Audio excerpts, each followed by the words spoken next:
the evolution of the human mind in this digital age and how we're starting to really lose our attention spans as the technology starts to advance. So again, it says your brain today is not the same as it was 20 years ago. Literally, the average human attention span has dropped from 12 seconds in 2000 to just 8 seconds today, less than a goldfish. One study found that users leave a website if it takes more than 2.5 seconds to load. We swipe through potential life partners like snacks, skip songs in under 10 seconds. More than 70% of Gen Z say they would rather text than talk. In a world of infinite scrolling, your brain has learned to prioritize novelty over depth. The dopamine spikes that you get from likes and swipes have trained your brain to expect constant stimulation. You don't wait for anything anymore, and neither does your nervous system. So, this is some research from Microsoft. They show that our ability to focus has dropped by 37% over the past decade. So if something doesn't catch your attention in the first 3 seconds, your brain starts to flag it as irrelevant. Hey, what's up, KK? Good to see you. How you doing? Just out here talking about human evolution. How's life treating you? How is your day going? So social media and changing identity. Before social media, identity was formed through community, family, and culture. Now, identity is curated. You are who you present yourself to be online. Good. That's really good. Good to see you. Just talking about how human beings have changed since social media, and we're noticing this evolution. It says your sense of self is now tied to a platform's feedback, likes, comments, and shares. What would you say, KK? Have you been noticing this big impact of social media on your friends, on your friend group, on yourself? Like, do you find yourself being sort of like really impacted by likes, shares, things like that? So it says infinite choices is making us intolerant of good enough.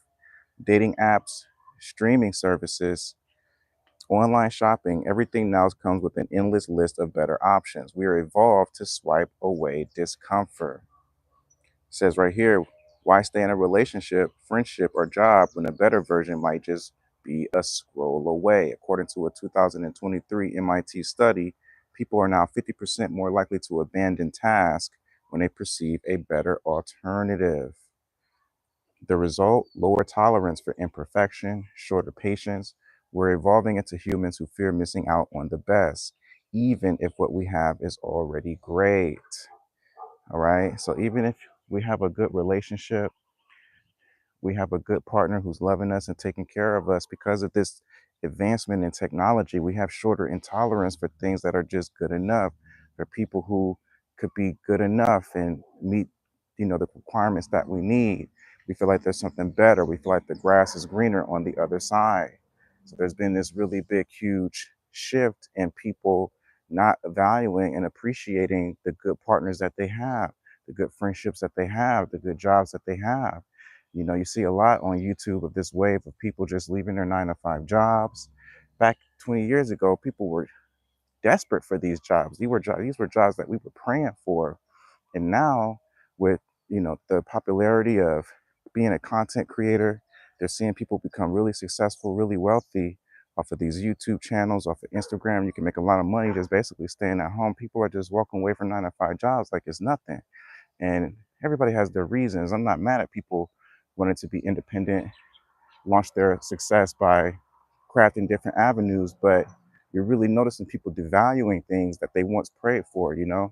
So a lot of that comes with this advent with technology, and us feeling like we're taking a lesser option by working a 9 to 5, by being in this average relationship, because we could get something better. It says we're becoming addicted to a distraction. You check your phone 96 times a day. That's once every 10 minutes. According to Psychology Today, smartphone addiction mimics cocaine-like neural activation, lighting up the reward centers of the brain. Here's the danger. You don't just want stimulation, you now need it to feel normal. Evolutionarily, we've shifted from attention as a skill to a distraction as a default. Privacy is dying. We trade personal data for convenience without even thinking twice about it. Facial recognition, voice assistants, location tracking, all of it is normalized. The scary part, a 2024 survey by Norton showed that 67% of users, they're being tracked, but they don't care as long as the technology works. We're evolving into human beings who prefer comfort over control. Privacy might just be a premium feature, not even a human right. Conversation skills are dying. We don't talk, we text. Voice notes, emojis, GIFs. They've replaced face to face nuance. Studies show that college students have 40% lower empathy levels than students 20 years ago. And the average person now interrupts themselves every 47 seconds while working, thanks to tech notifications. Real conversations require presence, listening, patience, skills that evolution is starting to abandon. Your brain is adapting, but at a cost. It isn't all bad. Your brain is incredibly adaptive. You process information faster than any generation before. You multitask better. You can learn almost anything online. But here's the cost: deeper thinking, emotional resilience, and delayed gratification are weakening. Evolution isn't about getting better anymore.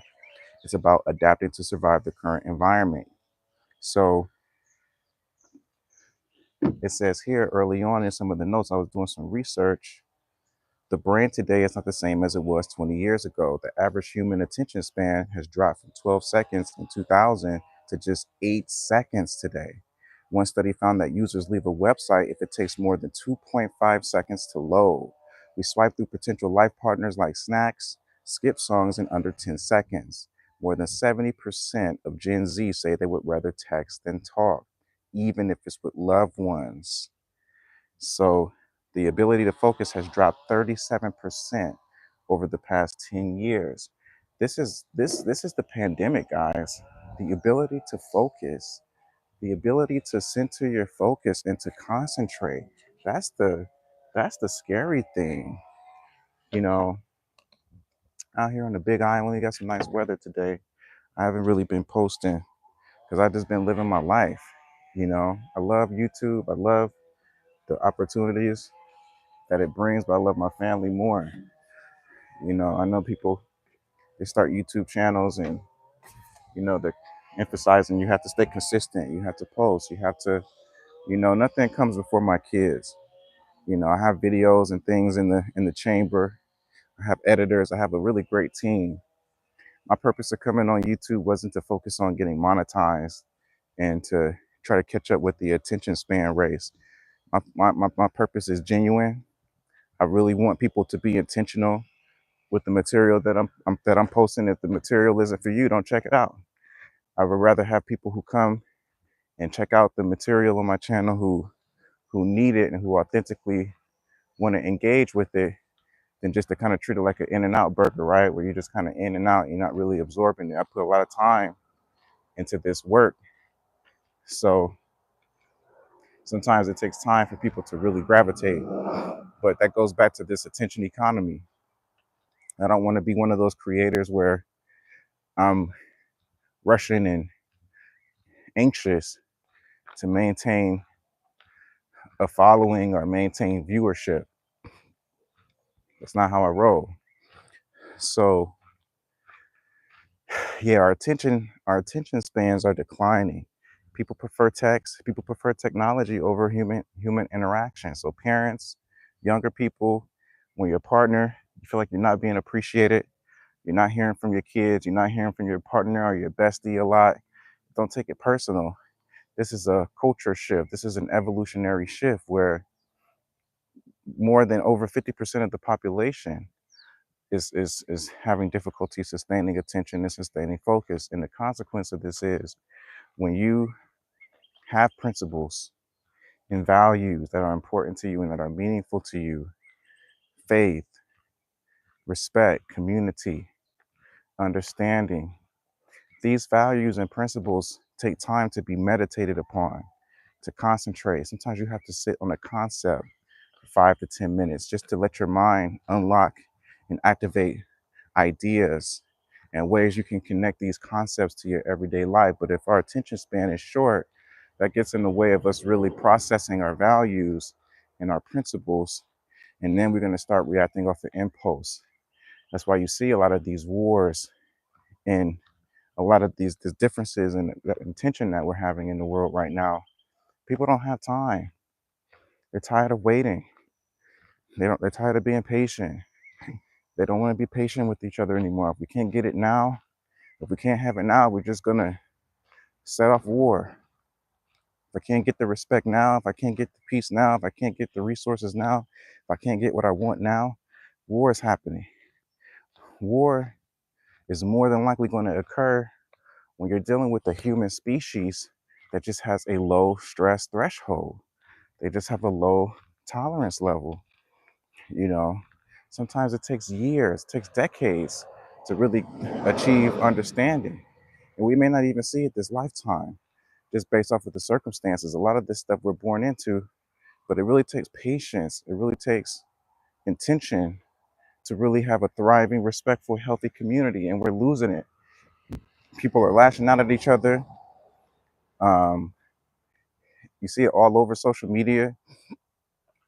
And most of the differences that we have, even in our relationships, is just because we're not patient. We're not waiting, even patient with ourselves. Sometimes you have to wait to see yourself grow and evolve into the person you want to be. If there's a goal that you want to achieve and you want to accomplish, sometimes it takes a little bit of patience. Sometimes you have to wait. There's a particular career or aspiration that you want to do. Sometimes you have to wait. There's a part of a stage of your relationship you want to evolve. You plant seeds, and sometimes you have to wait. We're growing into a species that just doesn't want to wait. Out here on the Big Island, I can wait. I know, my YouTube channel is not going to attract a whole lot of people based off of the research. Educational sort of channels tend to have the lowest viewership and percentage in terms of just retention. So going in, I already knew I wasn't going to get a whole lot of feedback, but I appreciate the feedback I've been getting and the people who have been watching. Thank you so much. But I'm patient. I can wait. I'm not in a big hurry to, you know, be so YouTube famous. I'm patient with myself. I'm patient with the process. Out here on the Big Island, we have some really good weather today. Just been out here enjoying life. Um, so yeah, this evolution of short attention, and you even see it when you're out in public. You see this a lot in California. We have some really crazy short attention spans. All it takes is for a person to look at you for a couple seconds. On the West Coast, even on the East Coast, but I would say the West Coast, the South is a little bit more slower. I feel like they're a little bit more patient. On the West Coast, hey, no patience. I've been out there for about 16 years. As soon as they look at you and get a good synopsis of how you look, how you're dressed, what's going on, especially with the race conversation, you're summed up like that. We become these real automatic, fast processing machines. And I think it's all human beings have that, even if they don't, even in the South or the East Coast, where they may not explicitly make it that way. But as a human race, people are summing people up like that. They look at your race, oh, you're black, oh, you're white, oh, you're this, you're that, oh, you're this type of person, you're that type of person. This real short attention span where it's not like, oh, let me get to know you. Let me see what your character is, your value is, your principles. What do you represent? Um, it's a real short kind of streamlined assessment of each other. That's why being online is more easier for human beings, because people are afraid to show off their weaknesses. I can just kind of tailor up this online profile where you see all the good. When you put that short attention span of that, oh, this person must be good. They got the house, they got the car, they have, the good looks. People are pounding on the makeup. The men are in the gym and they're holding in their gut. And then when they after they take the picture, they're like this. When they take the picture, they what it's done. It's like, oh shit. So it's like, yeah, we shouldn't be paying for y'all. Yeah, so really, really short attention spans. I'm trying to get the men to be more patient. Be more patient with yourself, more tolerant with yourself. You may not get the girl that you want right away, you know, and even if you do get the girl that you want right away, she may not be ready for you right now. You may not be ready for her. It takes time. A lot of men I work with, they just Everything has to be now, now, now. If I send her a message, if I ask her for a number, if I do this or do that, I need a response right now. If I don't get a response, to hell with her. If that's how you want to live, you're going to have to deal with those consequences. It takes time. It really takes time to build that up. Yeah, man, we shouldn't be paying for y'all. Yeah, you're right, man. Y'all shouldn't be paying. We shouldn't be paying. I agree with that. I agree with that. So yeah, just been out here with the family and actually, man, having a good time. My son will be out here Thursday. I'm having a really great time. I've been recording videos, but I haven't been dropping anything. And I just been living my life. I just started YouTube about a month ago. So fairly new YouTube channel. Right now, the priority is spending time with my kids, getting them to kind of explore the island. We've been going to a lot of different beaches. The Big Island has a lot of wonderful beaches, wonderful culture. The people have been very welcoming. It's a lot of different pace than California. I feel like in California, there's really no community. You guys can argue me in the comment section. Unless you went to middle school or elementary school with people on the West Coast, and this is just my opinion. Y'all can feel however y'all want to feel. There's no community. You don't feel welcome. Everybody, especially the older you get, and everything is race based. It just depends on your race, your income. It's so many different dimensions that you have to, so much eligibility criteria you have to meet. I feel like in California for you to feel welcome and embraced. And I'm a military combat veteran, so I done been around. This ain't coming from some guy that never left his porch. I've been around. I know people. I'm a therapist. I've been doing this work over 10 years. So this ain't just no willy-nilly advice. I think the West Coast is not for everybody. It's not for me. I go out there. Only reason that really brought me out there was because of the military and serving my country. And I stayed out there because my daughter was born and just ended up being my second home, just to be a present father for her. I wasn't going to abandon my kids. But being out there really taught me how it looks on the other end, where you have to meet a lot of eligibility requirements on the West Coast to really feel like you're accepted. You got to look a certain way. You got to have a certain amount of money. My wife, we're fortunate to live in a really, for the most part, safe community out in Ladera Ranch. And I'm just seeing how, based off of just the economics and race, how people tend to gravitate towards each other, feel more safe and comfortable with each other based off of your income bracket and how you look, how you present yourself, which is fundamental human nature. But I just feel like everybody's not going to be the wealthiest person on the block, just because wealth doesn't equal responsibility. Wealth doesn't equal respect. You got a lot of people who got a lot of money and could care less about whether you live or die, or could care less about, who you are, your where you from, different things like that. So it's just human evolution. Human beings are evolving to be less tolerant, but then you got some human beings that are a little bit more older and wiser. They see these changes and they intentionally opt in to build up that character and to build up that inner resilience. So I guess the purpose of me talking about this is try not to take it too personal when you're talking to someone and you feel like you're not being appreciated, whether it's your friendships, your relationships. We're in a culture now where the grass is greener. You can just swipe for a wife. You can swipe for a new man. You can swipe it within a matter of seconds. You can get something in their minds. You can get something better just by the click of a button. So don't take it personal. We're all feeling it. We're all kind of feeling this change of appreciation, patience. People are being less tolerant. It's not just you. Don't take it personal. Don't take it personal. It's an evolutionary thing. When you find yourself beating yourself up, like, man, I'm not good enough. I'm not this enough. I'm not that enough. Don't take it personal. It's an evolutionary stage that we're going through as human beings. A lot of us feel that way, especially if you're coming from the more older generations before social media. Don't be surprised if you don't feel not good enough and like you're sort of like second option. That's just where we're going right now. So the best thing to do, the solution to this, love yourself. Find things that you can invest in that are not dependent on external relationships. Get to know your hobbies, whether it's bike riding, hiking, mountain climbing, skiing, skydiving, going to the beach, surfing.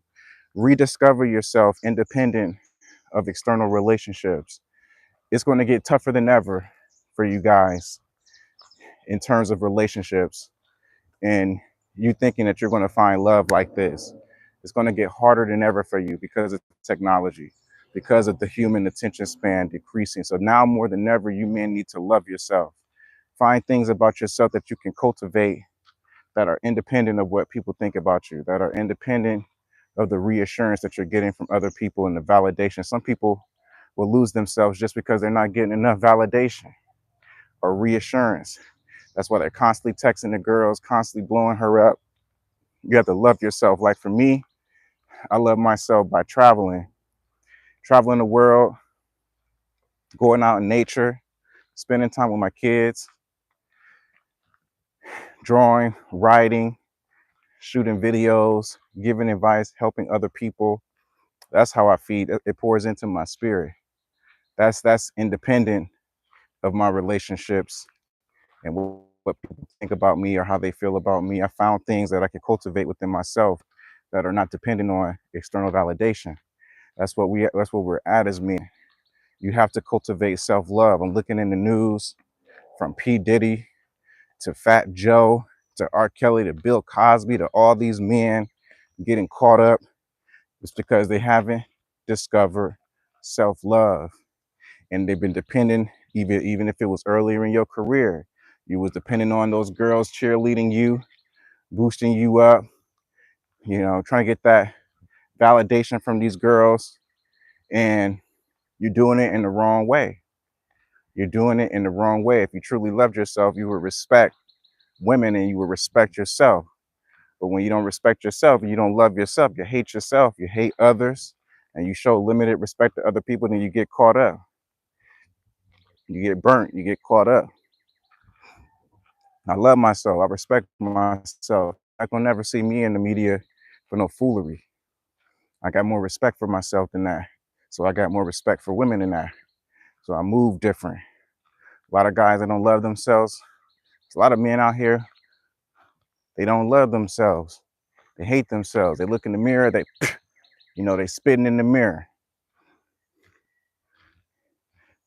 You gotta learn to love yourself. You don't look that great. You don't look like Tyson Beckford. You don't look like, a lot of these supermodels. So what? Everything isn't about looks. It's about your spirit. It's about your character.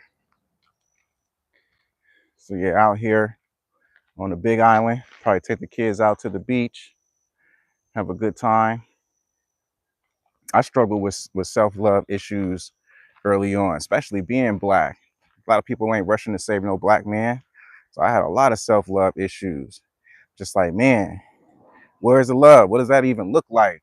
It took me a while to even believe that love was real. It really did. I was like, ain't no damn love out here. It took me a while to really even believe in love. Everything's so effed up. All I was seeing was hate. Coming from Detroit, you could get killed, walking on my block. So wasn't no love. Nobody was coming to save you with no wings. You know, Either you have to be strapped up and pay attention to where you're going, or you could lose your life. That wasn't no example for love for me. But I wasn't going out. I probably took some women for granted. I was on player mode. I wasn't perfect. I'm gonna try to be loyal to anybody, because in my mind, how you love me? I ain't never got no real love like that. So I had to really make a culture shift in my psychology. Sometimes you got to culture shift your psychology. I was like, man, I'm not getting the results that I want. I was getting played too. I was playing I always had a backup, because I didn't know if I could trust women because I couldn't. I didn't really have a healthy example, outside of my family that really showed me consistent love. Everything was conditional. When you in the hood, everything conditional. You get love, but you got to go do this. You got to go do that. You got to perform. You got to produce. It's rarely you see love in the hood just existing, you know. So I was like, shit. If I ain't seen no love growing up, ain't nobody gonna love me, So I had to be a player. Cause I ain't gonna get played, you know. So yeah, the red pill was teaching that Machiavellianism, play or get played. Yeah, that's when you're in that. I look at self-love as like an evolutionary stage. It's like a step-by-step ladder. That lowest rung of the ladder is that real low, dark space where there ain't no damn love, you know? And in that space, that's when you're in that player mode. That's like that rung of that ladder. Like when that self-love is low, oh yeah, you on player mode. You on player mode because in how the life works, water seeks its own level. So if you on player mode, you're going to look for someone else. They're going to be on player mode. That's why a lot of guys get played.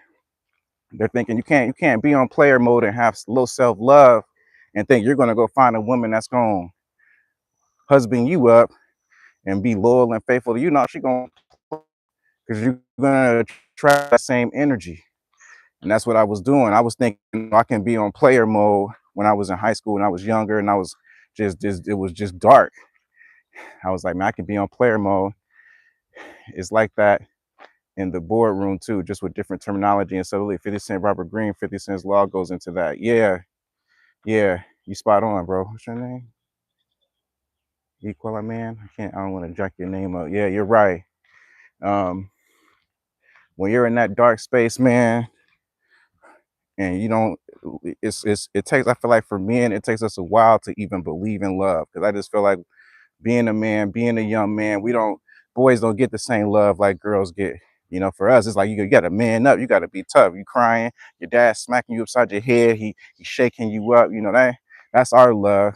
Unless you grow up in a real privileged or emotionally privileged household, it ain't even about being rich. If you just grow up in a privileged situation where they shower you, your mom and dad shower the boy with love like they do the girls. But usually, from where I'm from, in the hood, it's like, man, you have to toughen up. You have to take on responsibility. Sometimes you have to play the dad and you like 12, 13, because maybe your dad's not there. So you got to cook dinner. You got to feed your siblings. You got to do all this work. You don't have time to get love because you working. You know, you got to be the man of the household. And when you grow up with that programming, you're not looking at girls growing up like, oh, she going to love me. She going to take care of me. Hell no. You're like, I got to protect myself because that's all I've been having to do. That's all I've been having to do is to protect myself. So you're going to go out. Player mode is nothing but just a protection mechanism. It's a defense mechanism. Being a player, this ish is synonymous. A player is nothing but just a defense mode, a defense mechanism. Everybody, I believe, has that light in them where they want to be loved, they want to be respected, they want to be honored, they want to be the king. She wants to be the queen. Nobody wants to come into this world the peasant, except for Christ. That's what makes Christ so unique. He didn't mind starting off at the bottom. But a lot of us, with our pride and our ego, we want to be the king, we want to be the queen. So we all want to be loved. But when you're growing up in environments where, I think for the young men, we don't really know what love is. We look at people outside of us and compare and just our circumstances based off of your parenting and how you grew up is like, wasn't no love, wasn't no love. I had to work. And you're right, it is the same in the boardrooms. That's why I think with racism is interesting, because each race is programmed with different degrees of love. Different degrees of love. What's social desirability? People, for the most part, favor you more. The white man, he's going to be favored more and perceived by a lot of these women in America. And you can argue me, I don't give a damn. A lot of the white guys, they're programmed in society to get the love, because you got these TV shows and the media, The news, pretty much everything is dominated by them. So what does that communicate to the women? These guys are safe. They're safe to love. I need to love me on, even if their intentions may not be great. They're going to still get more of the love because in the women mind are the females, the younger. And you got to think too, this goes back to the young people, right? We didn't come into this world as adults. We started off as younger people. So you got to think about the 13-year-old girl, the 14-year-old girl's mind, the 15-year-old, the 16-year-old. They're looking at like, man, when my mom was in trouble or something happened with dad, they called the police. It was a white guy. Or when the fire was burning, the fire was happening, it was a white people. Or, when I look on TV and the good TV shows and the families, it's the white people. So they're safer to love. They're safe, they get these messages from the media. And to be honest, white families, they do a good job raising their families. They do. And it doesn't matter for whatever reason. I know we could talk about the slavery and the economics. Listen, we're powerless to that. Even if you was a foundational Black American and coming from slavery, you can still love your kids.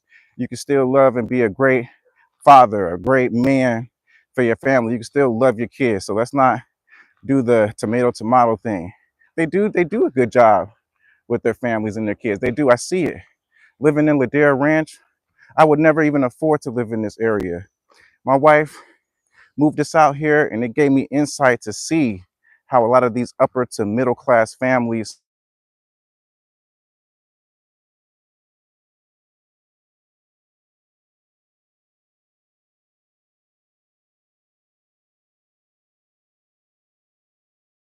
in the future. My wife's calling me, so I got to get back to work. But I just want to share you guys some game. Love yourself. Be patient with yourself.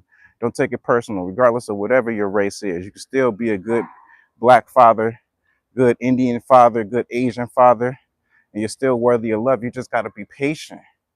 You got to be patient. You got to be patient with yourself. The attention span is decreasing. So that's all I have. Peace.